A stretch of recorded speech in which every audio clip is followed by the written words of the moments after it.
Government is set to present a bill to Parliament that will codify the free senior high school free SHS policy into law. Although the bill is yet to go to Parliament, Majority Leader Alexander Fenyoma has given strong indication that the bill is almost ready. There's more in this report. The proposed legislation comes on the heels of the successful implementation of the free SHS program, which was introduced by President Nana Akufo-Addo in 2017.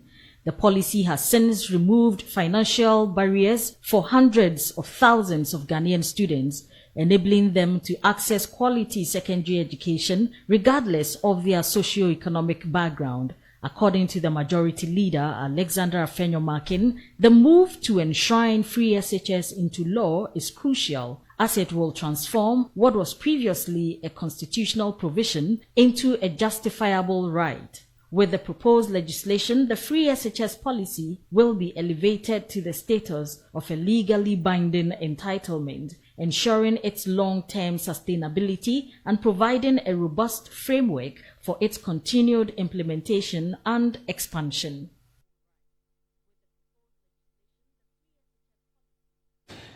So joining us on phone is the MP for Bolsa South and Deputy Ranking Member on Education Committee, Dr. Clement Abasa-Park, for a further conversation on this. Good afternoon, Honourable.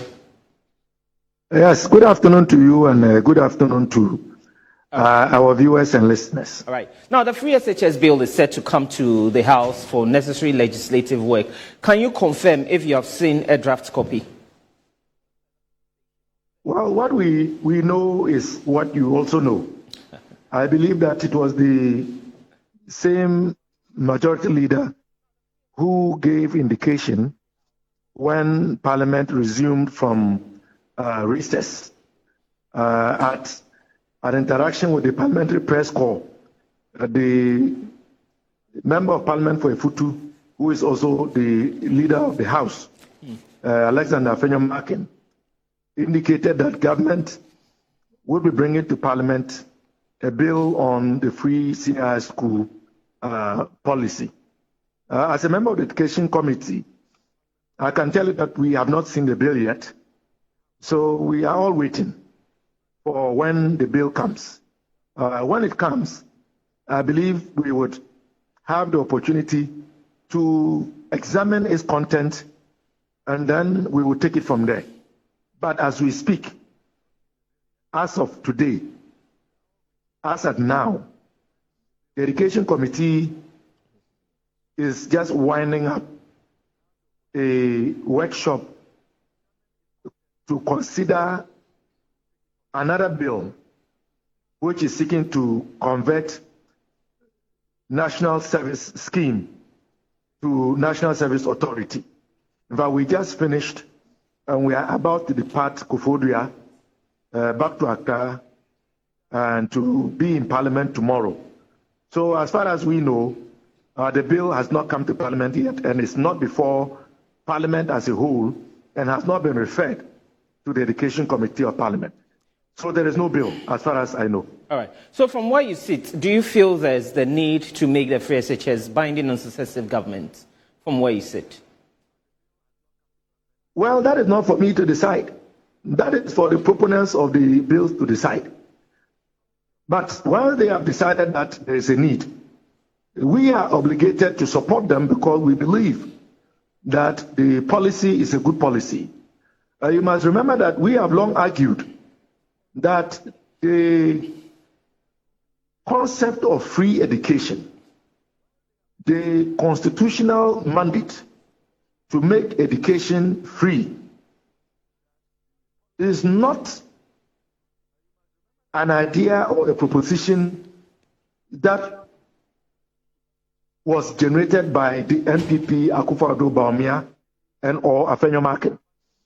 We have even argued that we started the implementation of free senior high school policy, although our version was progressive. So given that background and the fact that we believe that it's a good policy, we have no difficulty at all supporting a bill that, quote unquote, is seeking to make the policy binding on successive governments. So they should bring it. We are ready. Okay. Now, there's also a school of thought out there that the NDC government is contemplating to cancel the policy, hence the move by government to try and make it binding on successive government. And discredited school of thought. Right. It has been largely propagated shamefully by President Akufo-Addo, Dr. Mahmoud Bawumia, and the NPP. There is nowhere, anywhere, and there is no record to support that claim. We have never said that. We will never say that. So, if that is the reason why they are bringing this bill, then the fact that we have even publicly announced that we support the bill and that we have no difficulty supporting such a bill should put this now stale, blatant lie to rest once and for all. All right. Okay. So what would be your percent assessment of the policy if you take away your political cap? We have stated, and we would state again, our flag bearer John Dramani Mahama has said it. Others like Magusa have said it. Our party leadership, Chairman Asiru Nketia, our running mate, Professor Nana, we've all said it. It is a good policy, but it is being poorly implemented. And I think there is evidence to support the case that the policy implementation has been problematic. I mean, the issue of feeding is a problem. And that is a product of poor implementation and poor reasoning and planning. Why government would decide to centralize the feeding arrangements of the students and give buffer stock the authority to award contracts for suppliers to supply food to schools. Okay.